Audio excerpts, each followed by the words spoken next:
Welcome everybody to LSC Digital's webinar, a step-by-step guide to write SEO articles that rank. My name's Dave Clemen. I'm VP of Digital Operations over here at LSC Digital.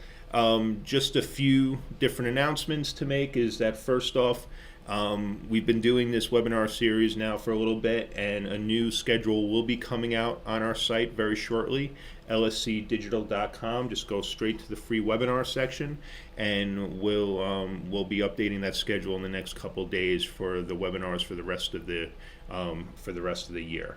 So I just wanted to make that announcement real quick. So let's dive into today's webinar. So first off, I already introduced myself. I'm Dave Clemen. I'm the VP of Digital Operations over here at LSC Digital. A little bit about LSC Digital. We've been around now. We're part of a much larger organization, List Services, that's been around now for about 40 years. And ultimately, we're a database company. And LSC Digital is the digital agency side of that. We help organizations with everything from search engine optimization to email marketing, paid advertising, optimization, and all the fun stuff in between. So if there's anything that we can help you out with, please feel free to reach out. So what are we going to cover today? Okay, the goal of this webinar today is to really talk about the process and really show you the process on how to write articles that rank well in the search engines. Okay, primarily, of course, we're talking about Google at the end of the day. So to the right on your screen, here's just some quick bullet points of what I plan on covering today. The anatomy of top performing articles. There was a really great study that just came out that I'm going to spend a few minutes on, talking about some elements that seem to be to carry out through all successful articles for search. Also, getting ideas for keywords. Okay, this is actually pretty interesting, the next 3 points. So getting ideas for keywords, judging keyword competition, keyword volume. I was working with a colleague of mine who's pretty, at the beginning of their career, and they said something very interesting to me, because I was like, hey, just do some keyword research. And they started doing some research into keyword research. And the interesting thing that the person said to me, there's a lot of stuff out there that says you should do keyword research, but nothing really goes into the step-by-step approach to keyword research. And there really is a step-by-step approach to keyword research. So we're going to talk about that, how to get those ideas, how to judge competition real quick, how to get volumes, things like that, using both free and paid tools. Okay, so there's a little bit of something for everybody. There's going to be people that have tools that they're using that they could be using better, that they pay for. Other people on this webinar are going to need a little help and are just looking in the right direction. And this is a little bit of something for everybody. And to be honest with you, the judging the keyword competition is a little bit of a pro tip. It's something I've kind of built a career on. People ask me all the time when I talk to them about SEO, how are you able to, just talking to me, know if a word's competitive or not? And I'm going to give you some quick tips there on how you can quickly look at a search result and get a very good estimation on how competitive that keyword is before you even really dig into it. Then we're also going to talk about gaining contributors and mentions for your articles, and then actually going through all that work to actually start writing the article. Okay, so that's what we're going to cover today. So let's get going. Now, before though I go into the anatomy of top performing articles, anytime I do this, I always like to preface it a little bit, okay? Because too many folks, when you give them tips like, hey, an article length should be 1,500 words, or you should use a keyword this 4 or 5 many times, sometimes it gives the wrong impression, okay? The reality is, it doesn't matter if you have 1,500 words, or if you use your keywords 5 or 6 times, or if you have links in that, or if you cite. If it's not good content, if you're not putting the work in, okay, it's still not going to rank at the end of the day. Just because your article is 1,500 words or 3,000 words, if it's not good, useful content around an effective keyword strategy, it doesn't matter. That's like somebody who goes to the gym for 10 hours but doesn't do the workout at the end of the day, wondering why they're not getting in shape. And that's where I see so many for the 20 years I've been involved in search. You give these 15, you give these guidelines, but if the work isn't being done, it doesn't matter if it's 15 words or you use that keyword 5 times or things like that. You still have to do the work at the end of the day. So I always like, when I give these guidelines, to really stress that, okay? You still have to do the work, no matter what the guidelines are at the end of the day. So with that being said, what are typical traits of very well-ranking content? Now, this is a very recent study by SEMRush. We're not affiliated with SEMRush. It's a great tool. I would encourage people to get a free trial, but do what you want to do.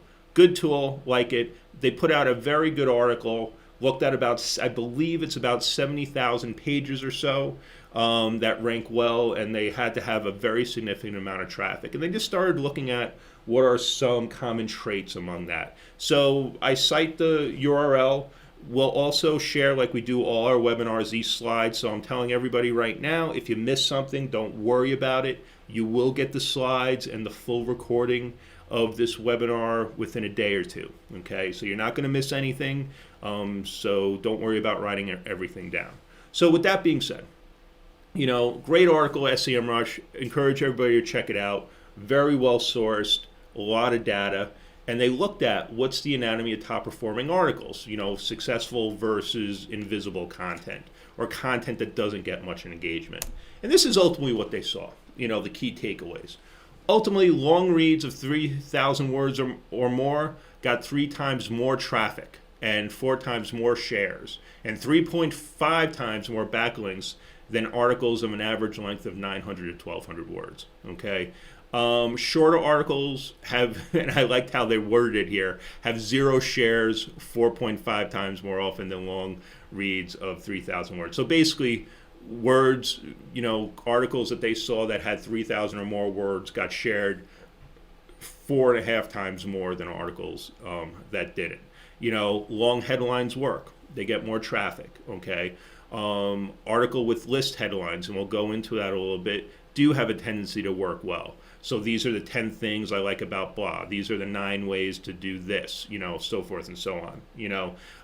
36% of articles with H2, H3 tags have higher performance in terms of traffic and backlinks, and articles with 5 lists per 500 words compared to articles with no lists get 4 times more traffic and 2 times more social shares. Now, once again, there's a link in this presentation to the full article. I'm not going to go too deep into this, but these are things that you look at. But what I really want to stress about with these key takeaways from that article is that at the end of the day, it really comes down to a few things, okay? So yeah, it's great for 3,000 words, and typically longer articles do work better, okay? There is a general rule of thumb. There's been tons of studies around this, and no shocking great epiphany there, okay? But at the end of the day, longer articles, the main reason longer articles work better, it's not and get shared more and get engaged with and rank better, isn't because they're 3,000 words.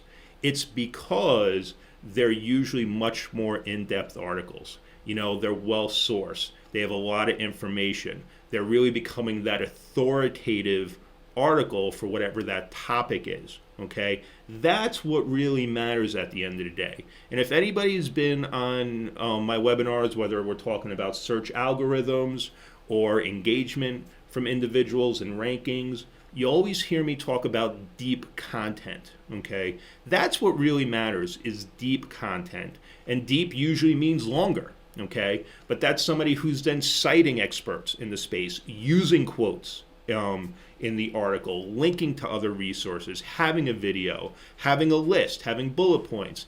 The reason H2, H3 articles that use H2, H3 tags, it's not the H2 or H3 tag that's causing better rankings. It's the fact that there are subs, there's so much content, there are sub headlines, so that's really the correlation, is the deepness and the thoroughness of the content, okay? And I really can't stress enough, short content is not necessarily a bad thing, but it depends on what the user that's doing that search needs, okay? if somebody's just looking for directions to a pizza place near them, a 3,000 word article ain't gonna rank well. Okay, so you really need to understand what the user's intent is and what's the appropriate content for that need at the end of the day. Okay, so I wanted to start off with the anatomy of the article and what to be thinking about when writing an article before we got into the technical aspects of keyword research, because these takeaways will inform your keyword research. So with that being said, let's start talking about getting into the technical. So I'm about to show everybody on this call right now my secret weapon on how I have made multiple companies probably hundreds of millions of dollars in revenue through search engine optimization over almost a couple of decades in SEO. Top secret, my secret weapon, works every time. Bam, you're looking at it. These 2 Word documents, okay? The biggest thing to rank well and to be organized in your marketing, whether it's SEO, PPC, or anything, is to get organized, okay?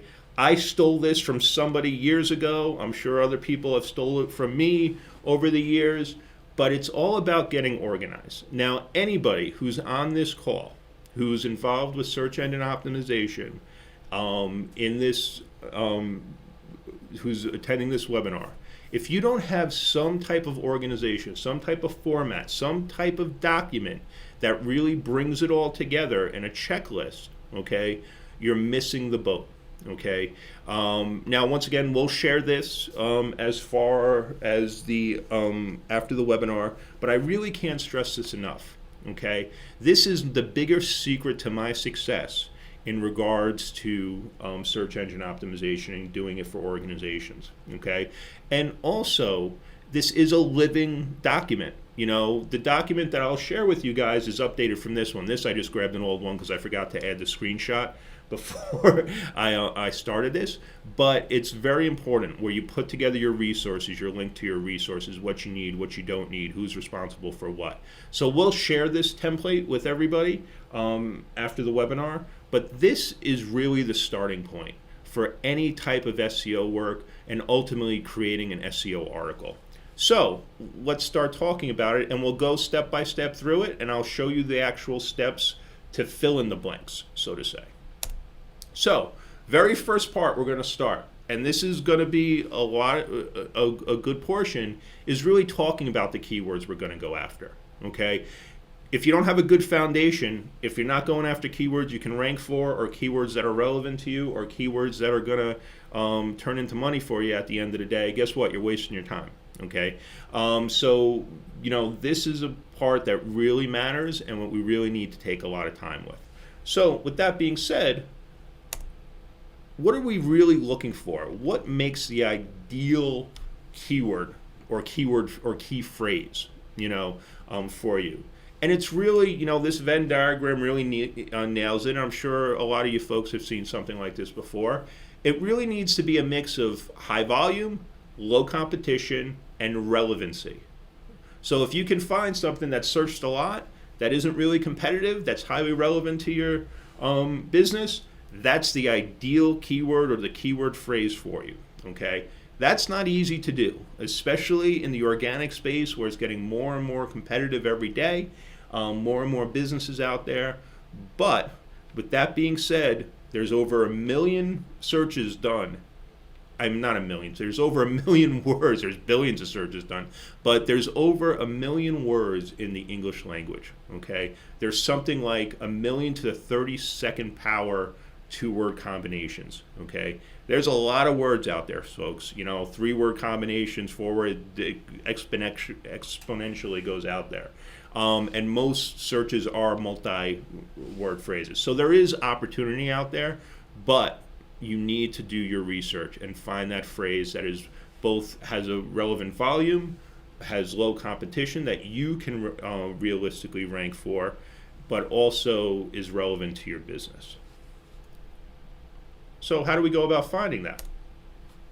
The very first step really is starting to get ideas for what keywords you should be going after at the end of the day. Okay, and this is kind of the fun part and kind of the brainstorming part. And there's really two tools that I typically use to answer that question. Okay, one is Answer the Public. Now, Answer the Public does have a free version. It just limits the amount of searches you can do in a day. Okay, there is a paid version, which is not, once again, I'm not affiliated with them. It doesn't matter to me whether you use them or not.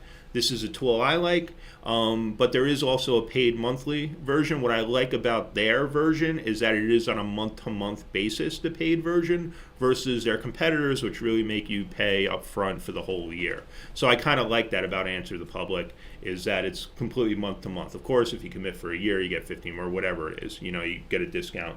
But I like them because, first off, they're a great tool, but it's a month-to-month tool. So sometimes if I'm not doing any SEO projects, any SEO work, I might turn them off for a month, which is nice, okay? And then the other one is Google. I use Google to get keywords ideas, obviously. That's the place you want to rank well. It might be a good source to find out what you should be going after. So I'm going to talk a little bit about now how I do get those keywords ideas. First off, I always start, depending on who I'm working with, it's either my team or if like a client, for example, I talk to their sales team, I talk to the owner, I talk to the marketing team. What are common questions you typically get? And they can rattle them off right out of the gate, okay? We work for an investment organization, and I just went to some of their sales teams with common questions. They gave me like 50 common questions they get all the time, and I'll tell you, 12 of them were heavily searched and not competitive at all. While everybody was looking at investments, nobody was optimizing for those questions. And think about your own use online. When you will go on Google, you're typically asking a question. All right, so that's what you should really be thinking about. Now, of course, if you're in a product space, selling blue widgets, you want to find highly relevant blue widget terms, but questions are usually a fertile space. So that's where the first comes in, is Answer the Public, which I love. And I'll give you a real brief demo. Once again, I'm not affiliated with them, and this isn't a user group for Answer the Public. I'm only going to take about 2 minutes with them. So, you go in to Answer the Public, you can type in the keyword. And I just randomly picked, I have no idea why I picked this last night, computer repair. So, you can pick your language, you can pick your region, where you are in the world, and your keyword. And the great thing about this tool is that it shoots you back different types of questions. So things in the darker blue are done more versus the lighter blue. So it gives a real quick, cool visualization. So it gives you questions. So I said computer repair. Well, it's showing me, it's basically just an aggregate of Google, okay, with the searches that are going on in Google. Why computer repair? Computer can't repair itself. So it gives you all, in a real quick view, different questions around the term computer repair. It also gives you prepositions, okay? Computer repair is dead, computer repair is, computer repair for dummies, computer repair for seniors, computer repair near me, going down the list. Computer can't repair itself. So it gives you some great ideas. And then it goes into comparisons. Computer repair versus replace, computer repair and networking, computer or repair, computer repair and maintenance. So it gives you those comparisons. It also gives you related, computer repair jobs, computer repair shop, computer repair Omaha, going down the list. Now it gives a pretty cool visualization that's all artistic and nice, but it's hard to work with. So the other aspect of, you can just download it as an Excel spreadsheet. Okay, so when I'm in the brainstorming phase, the visualization's pretty cool because you're going back and forth, and okay, those terms really don't make sense, or okay, let me think, oh, I like that term, maybe I should go down that avenue, and you're doing a lot of back and forth. You're saying, hey, that works, that's cool, that's not cool, okay, let me try that. So that's why I really love the fact you can just download your Excel spreadsheet, sort them out, and start digging into your research. So that's what this is typically the first tool that I start with, okay? So if we're talking about tools, this would be the first tool that I start with. Now, if you don't like this tool, you don't want to, even though it has a free version, but you're limited to searches, but you need to do a lot more searches, or you don't want to spend any money on any tools, another great route to go, to no surprise to anybody, is Google itself. Okay, so Google does a great job of telling you what is being searched for that's highly relevant to you. You guys see this all the time. Okay, so I just picked one term that I saw in the other tool, why computer repair. Okay, I just thought that was an interesting term. I don't know why. Very random. Okay, but then it showed me all the other terms that people are searching for. Why computer repair tutorial, computer repair near me, computer repair services. Now I don't have any volumes or anything like that, but it's showing me highly relevant searches that are done. Okay. Another thing that you should really look at is the people also ask box. You're seeing that a lot more. There's another webinar that we had where we talked about the landscape of Google itself and how the search results, and I highly encourage you to check out that webinar on our YouTube channel. I think it was called What's Up with Google. Good webinar. I'm a little biased, but definitely check that out where we talk about the landscape of Google. But people also ask is very important as well, because that will also give you a sense of what people are searching for. So these are the first two places I start, just starting to get ideas of keywords that I should be going after. Okay, this could be a minutes long process. This could be an hours long process. That's really up to you and how much you dig into. So this is where I start off. I talk to somebody. I get a sense of common questions, common terms of what they think anecdotally. Then I start doing the research using these two tools to see what's being searched and what's highly relevant to the business. Now, the next phase is, before I get deeper and deeper and deeper, is to start qualifying competitiveness of those keywords that I think might be worth going after, but without taking a lot of time. And this is what I was talking about earlier, is a really quick way to estimate the competition for a keyword, okay, without using any tools. There's some telltale signs just looking at a search result if a term's really competitive or not, and if it's worth going after or not. And like I use computer repair, but a term like IT managed services, okay, a different type of term. I just wanted to give you a sense how I could tell fairly quickly that this is a pretty competitive term and probably not worth going after unless somebody wants to spend millions upon millions of dollars. And this isn't using any tool, digging very deep. These are just some 3 telltale signs. First off, if there's a lot of ads in those search results, although Google is definitely filling up the results with more and more ads every single day, but if you see a ton of ads, okay, it's probably very competitive, okay, so people are paying money to be there. Another telltale sign is if you're seeing a lot of well-known websites and brands, okay? So with IT managed services, we're seeing companies like Comcast, okay? Companies like DBO, companies like Conserva, okay? Real big name IT management services. So they're probably spending a lot of money and have an SEO team optimizing them for these terms. So if you're seeing a lot of ads, if you're seeing big, well-known websites and brands, that's another telltale sign. And then finally, if they're well optimized. Okay, if you're seeing the target keyword or keywords at the front of the links or immediately after the brand name in all their headlines, guess what? That stuff is pretty well optimized. So if you're seeing a lot of ads, if you're seeing a lot of big brands, and if you're seeing a well-optimized titles, guess what? That's probably an uber competitive term to go after that you probably want to look in another direction. Unless you're with an organization that has a lot of resources, it can really go after it on different fronts. But that's what I've used, and I've done this has been my process probably for, almost 20 years now, and it works. It just so you don't keep on going to tools and running all these reports, you can at a glance get a pretty good sense if it's a competitive term or not. So, so typically now your first phase, your brainstorming, is really going through these couple steps. You have your starting keywords from the client or your team, you get some relevant ideas, then you quickly see competition. And then you do that, and then you start getting together a few promising keywords. So just for argument's sake, staying on this computer repair vein, I started off doing that brainstorming, looking at some ideas, and now these are the 4 keywords that I decided upon for whatever reason. Okay, I liked them. I thought they were highly relevant. I think they're terms that I want to go after. So why computer repair PDF? Side note, very quick side note.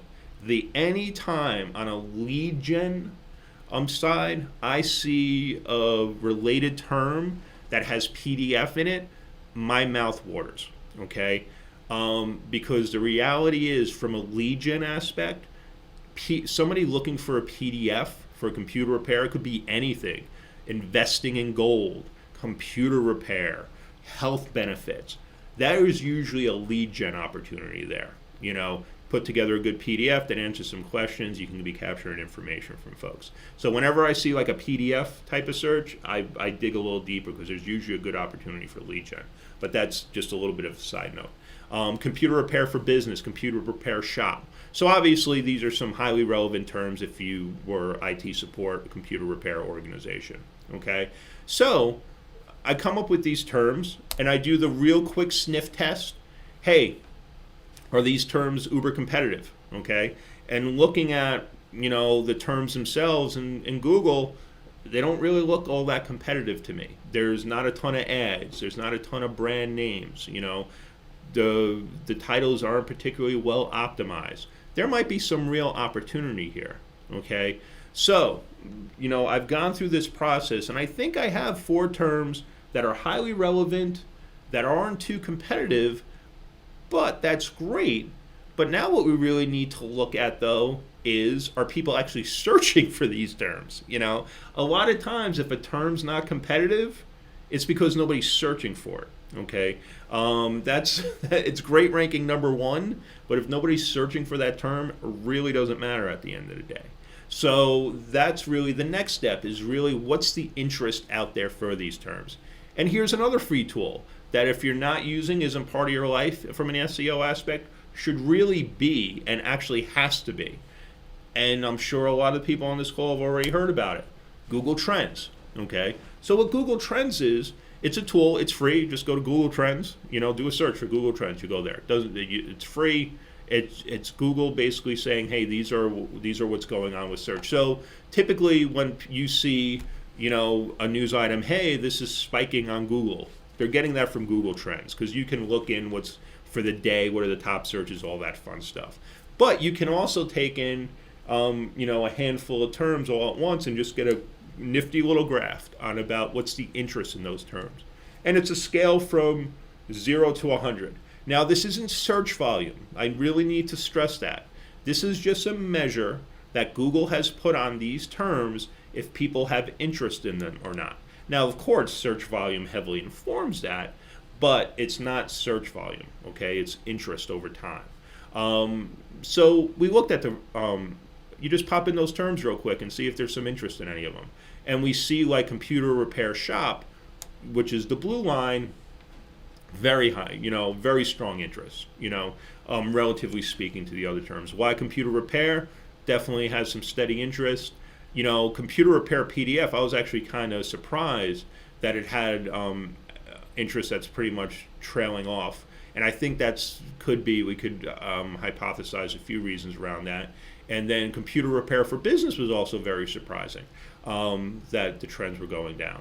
So I can see, okay, are these terms, I get an idea of interest over time on these terms. So I go to Google Trends after I have my handful of terms that I think I want to go after, and I get a sense of, do people even care about these terms at the end of the day? Because I did my quick scan for competition, and I didn't really see much.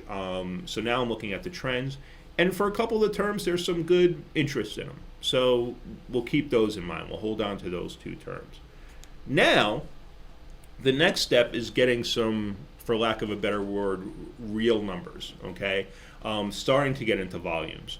Now, there's one tool that I don't go into today, okay, but it's another free tool, Keyword Planner. So if anybody does Google Ads, you can definitely use Keyword Planner, and that gives you some quick numbers, okay? I'm not particularly the biggest fan of Keyword Planner. I don't think it's the most accurate over time, and I think it is, and this is my opinion only, I think they're going more for, hey, what terms do we want you to bid on that we can make money off of you versus, that. So they don't really give you as much detail as I would like at the end of the day, or as they once did. So I'm not a huge fan of Keyword Planner, but I would not steer anybody away from Keyword Planner to do their initial volume search for keywords. I just would caution you that it's not the most accurate information.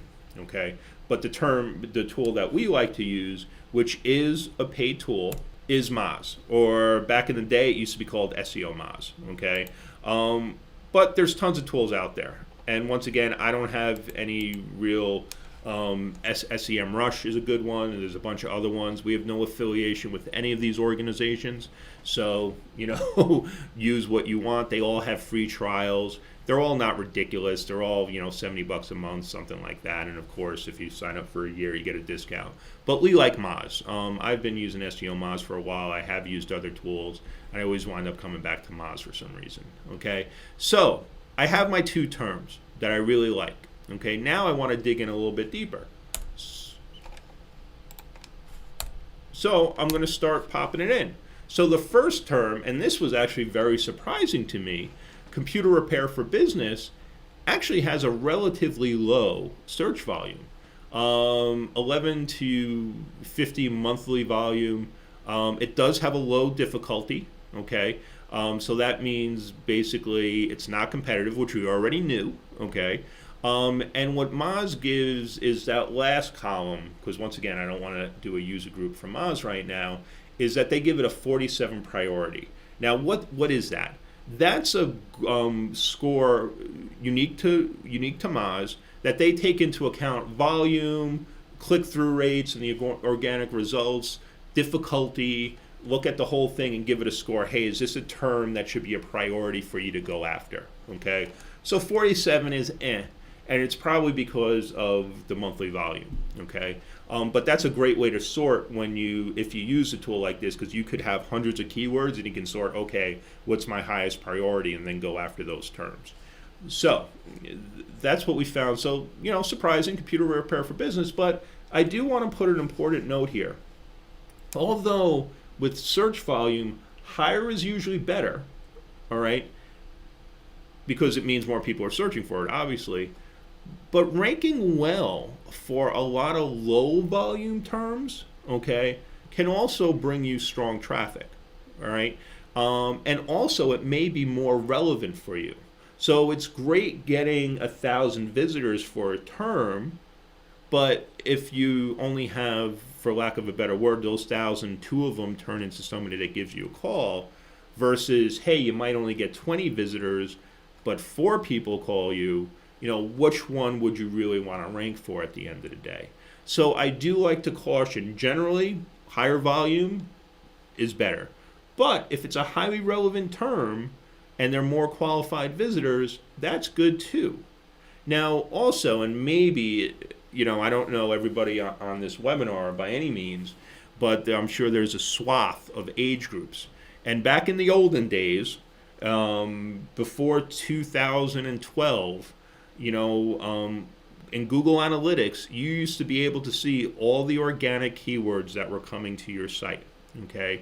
And I'm sure some people remember on this, you could obviously see that you had 2 or 3 terms that drove tons of traffic, and then you had thousands upon thousands of terms that drove 3 visitors, 5 visitors, 6 visitors, that were highly relevant, but were short volumes. And that's the reality. 70% of all searches that are done on Google every single month are unique searches, okay? Basically searches that are done once.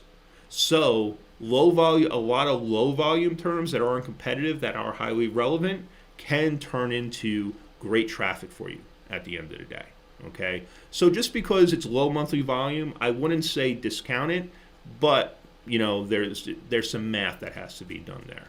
So computer repair for business, low volume, not so excited, very surprised, but this is why you do research. Now the next term, computer repair shop, a little bit different story. So computer repair shop has about 3,000 to 4,000 monthly searches done. Difficulty still pretty low. Now once again, remember going back to that quick scan to judge competition, that's holding up. Okay, that's once again I can't advise that strategy enough to judge competition. So it's not highly competitive at all. Okay, now a little bit different. The priority score that Moz has given is much higher, 73. Like, to put that into context, by their own documentation, like 80 is phenomenal, okay? So 73 is pretty good. And that's, once again, low competition, pretty good volume, all right? So that might be a term that we want to write an article around, okay? I don't know, I'm not getting into computer repair shop content and everything, but we're finding a term here that might be really worthwhile for us to explore a little bit, okay? And then, so every step that I went through just now, you basically just do wash, rinse, and repeat until you find terms that are highly relevant to you, have good volume, okay, and low competition. So this process is just wash, rinse, and repeat, wash, rinse, and repeat. Get your keyword ideas. Check, do a high-level glance of competition. Then start putting it through the tools to see if there are terms that you should be going after from volume aspect. And then you start getting a handful of terms, okay? So that's phase one.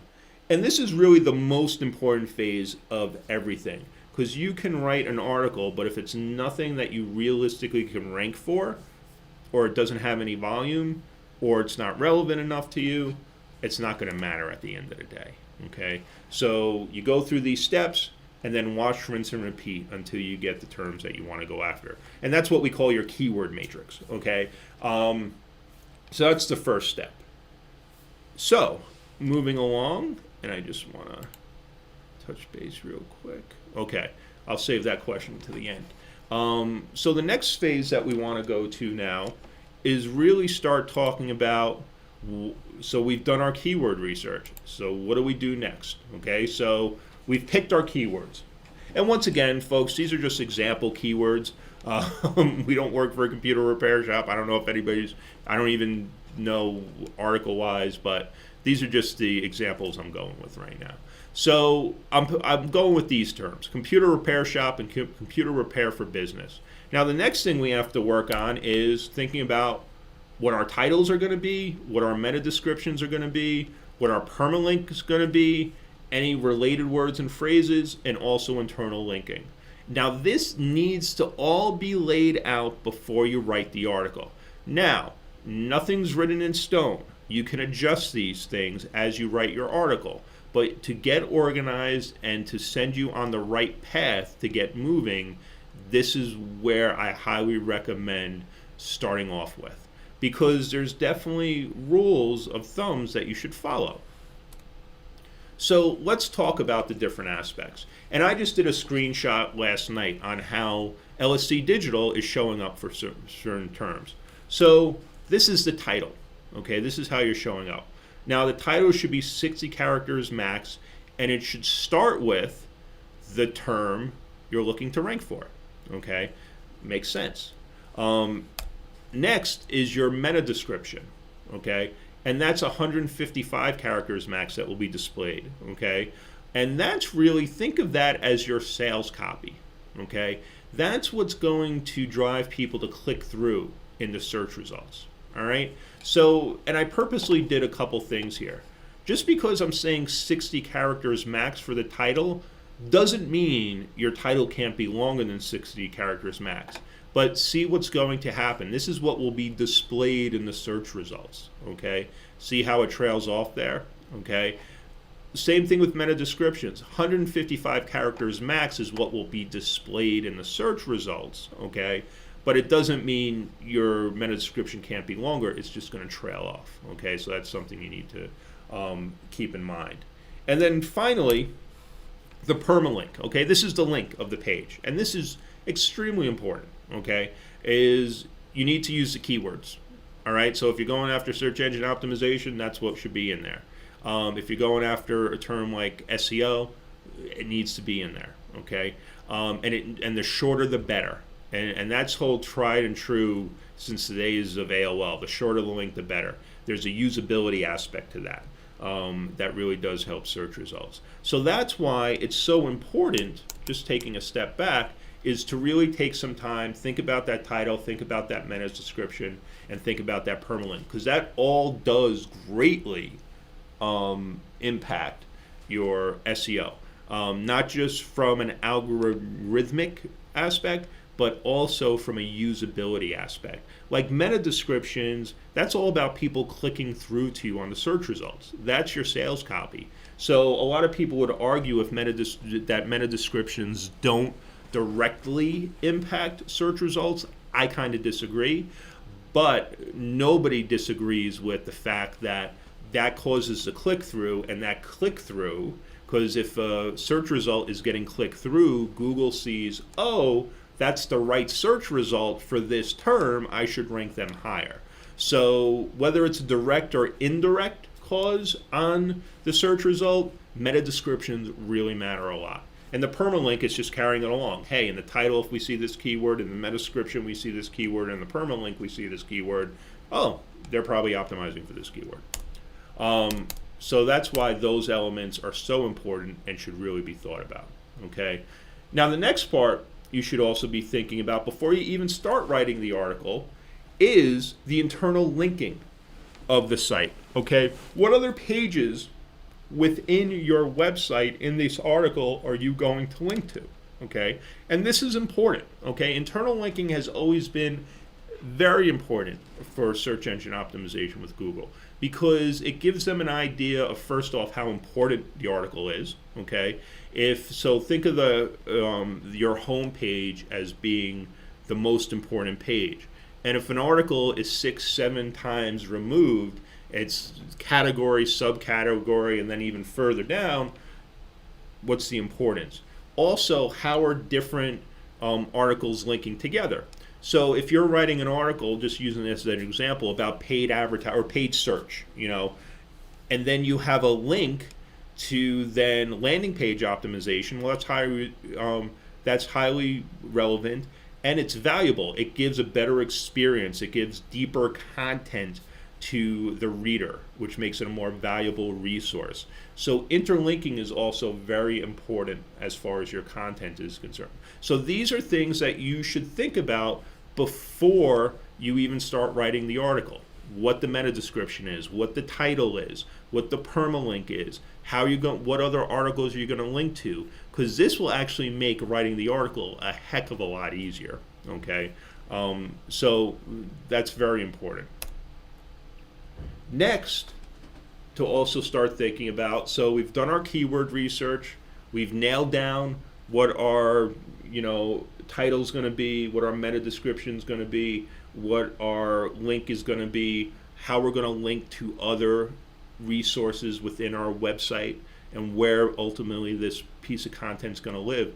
The next thing we really need to think about is contributors and social promotion. All right. Now, this is important, more important than people tend to see. But if you look at articles that are very well ranked, you're going to see a few things. Okay, first off, you're going to see things of them quoting experts in the field. You see this in traditional journalism, traditional print papers. They always quote so-and-so at this institute said. Okay. That's very important because you're citing an expert. You're showing more resources for your content. But there's an also promotional aspect to this. If you have a thought leader, if you quote a thought leader in a certain space, hey, so-and-so, and you use their Twitter tag, okay, and you say, so forth and so on, their Twitter tag said this, and you quote that, okay, I guarantee you that thought leader, that article is going to come up in whatever tracking they're doing around their name. And what's going to happen is that's going to be some great promotion to you. because that thought leader is going to go, hey, I was just cited in this article at so-and-so. This is a little bit of a hack to get real big thought leaders engaged with you, okay, and sending their followers, the people that look at them as the experts, to your content. And that will lead to social shares, engagement, all the above. And that's something that's very straightforward to do. And there's a cool tool out there. Here's another fun tool that has both a free version. Once again, it just limits the amount of results that you can get, but they also have a paid version, which once again isn't that expensive. And that's a tool that I've been using for a very long time called Followerwonk, okay? And you basically type in the keywords and it finds Twitter profiles for you, okay? And highly relevant Twitter followers for you. So like, for example, just staying on that example, so we have this Matt Pat who has over 5 million followers, okay, and has huge social authority, okay? So I would very much go to his Twitter account, see what he's talking about, see if anything's relevant to my article, and say, at MattPatGT, said XYZ, and guess what? Matt Pat's probably going to be linking back to you and sending traffic your way at the end of the day, okay? So that's very important, and that's a very quick way to, first off, build authority, of your resource, but also get some promotion around that resource as well, okay? And then you should also think around, how are you going to be sharing this tweet or the article or things like that, and document that, okay? So big fan of citing folks, because within your article, because that's a legitimacy factor, it's a resource, but it also have added benefit of driving traffic. Also too, Google sees that you're citing well-known authorities in the space, that legitimizes your article even more, which hence can build your traffic as well in your rankings. And that leads into the next point, and this comes from one of our other webinars, is I truly believe authorship is coming back for Google, okay? They just recently updated their EAT guidelines. Now, anyone who's not familiar with EAT, I'm not going to go into EAT at all right now. Our last 2 webinars ago, and it's up on our YouTube channel, we talked about the EAT guidelines in detail. I believe that was the BERT webinar that we did when BERT algorithm came out. So, the EAT guidelines, which are for users, really is talking about authoritative and citing the authors. And I'm not going to read through it right now, but really understanding who are the people that are writing these articles, okay? And having a link, like one of our clients, and it's too early to say, but I do believe so, we started on the byline linking to his LinkedIn profile so people could find out about him, okay, through his articles. And he's seeing a major bump in his organic search. Now, there's a few things going on there. We've improved the content, we've improved the structure of the site, and we added this on as well. But Google is really heavily weighing, hey, that might be a great 3,000 word content, but who's the person that wrote this article? I want to, and if they link, that person links to their LinkedIn profile where they have tons of articles and have been in the space for 30 years, are very active on Twitter. They're seeing, hey, this person is a real authority in the space, so I should rank this article higher. So authorship, I'm not going to go real deep into it now because we've done it in different webinars, which I encourage you to check out on our YouTube channel.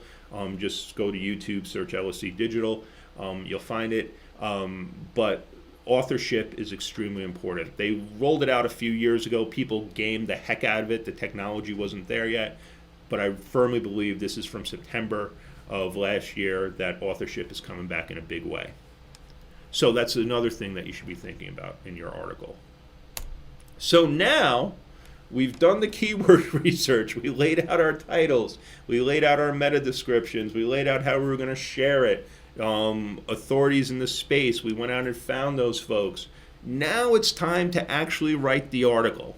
And at this stage, writing the article is probably the easiest part of the whole exercise. So with that being said, I'm not going to tell you how to write an article, but what I am going to tell you is things that you should be thinking about and the boxes you should be checking off as you're writing that article. So first thing, headlines, okay? If you're on most tools, it's almost impossible not to do an H1 tag anymore. Like, you have to work hard not to have an H1 tag. But if a lot of people use WordPress, you put in that title for whatever you want your post to be, that's the H1, okay? You need to make sure your headline has an H1 tag on it. That's huge. Make sure that headline includes the target key phrase or keyword and indicates the benefit of specifically, okay? So you need to have a good headline that has the keyword at the beginning that tells people why they should care about this article. And now I'm just going to start reinforcing some things that we talked about at the beginning. Articles with long headlines, 14 plus words, get 2 times more traffic, 2 times more shares, and 5 times more backlinks than articles with short headlines. Once again, not because that it's specifically longer isn't the only reason. It's like going to the gym for 10 hours and standing there. It's because somebody really took the time and crafted an awesome headline that's highly relevant in getting people to engage with the content. And articles with list headlines, those that starts with things, and look, you see it all the times. Hey, the 10 ways to do this, the 9 ways to get out of that, blah, blah, blah. Those do work. That's why they're done so often, and they are heavily shared on social channels, which does help your organic rankings. And then keyword usage, once again, I'm always hesitant, but it does matter. Use your keyword about 4 to 6 times in the body of the article. That seems to be the magic number. Also, use some related phrases. See, this is the thing where this is now a little bit of an art form. Just write good content. I see it all the time that people try to shoehorn a keyword in there, but just write a good article. If you're focusing on 1 or 2 keywords, okay, it shouldn't be that hard to get them into your 3,000 word or 1,500 word article, 4 times, okay, without any shoehorning. But I see people try to then shoehorn in other related phrases, which just makes for a poor article. Just be natural, write a good article, because honestly, if you write a good article that's well sourced and useful to people, those other related phrases will just naturally show up in your article, okay, and you'll start ranking for. I say the length should be at least 1,500 words for a search optimized page, okay. I find that 1,500, but of course the longer the better. And then once again, it's not because of word count, it's because of the depth of the content. And then moving along, and I did want to cite here because I'm just going to run through the 5 points: formatting short paragraphs, headers, subheads, bullets, and bolding. Images at every scroll depth if possible. Charts, diagrams, and faces are ideal. Contributor quotes, we kind of touched upon that already. Links and call to action. I was very lucky to work with a great team of people a year and a half ago, 2 years ago. We are teachers, okay?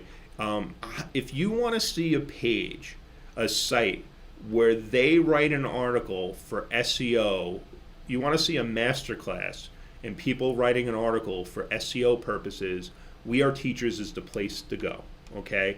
I can't go into specifics, but their organic search traffic is insane, okay? And I was very lucky to be there through the 3 years helping them go from that to that huge number.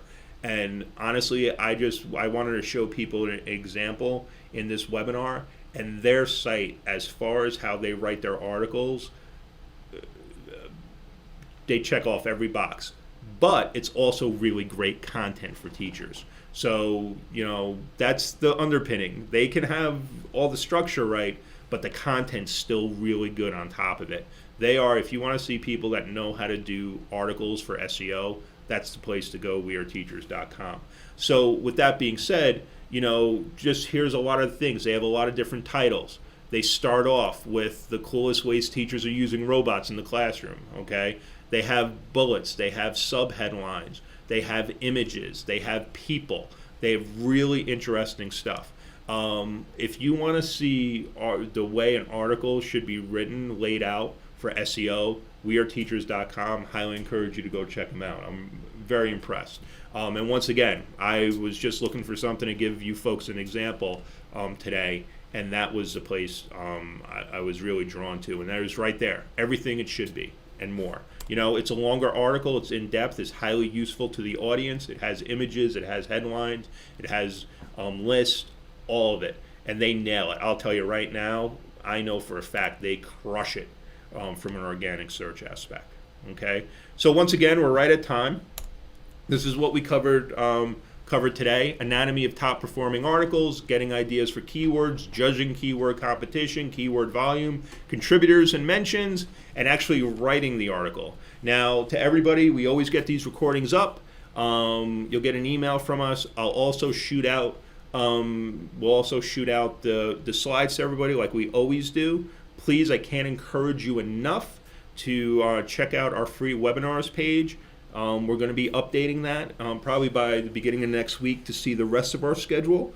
And I also did have one quick question that I want to answer right now. Somebody asked quickly about SpyFu, the tool SpyFu. Okay, SpyFu is an awesome tool for paid search. Okay, SpyFu can definitely give you keyword volumes. It can give you linking opportunities. But where SpyFu is really awesome is researching keywords. It gives you what your competitors are bidding on.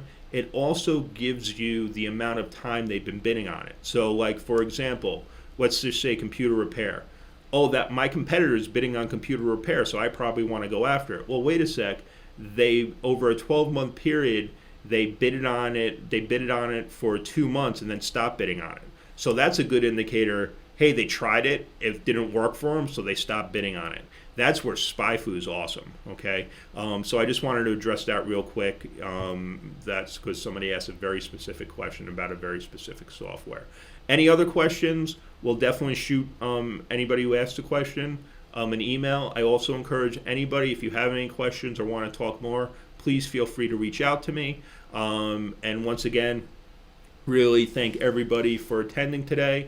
Please reach out with any questions, and please keep an eye out for any our future webinars. All right, thanks for your time, and have a great day, everyone.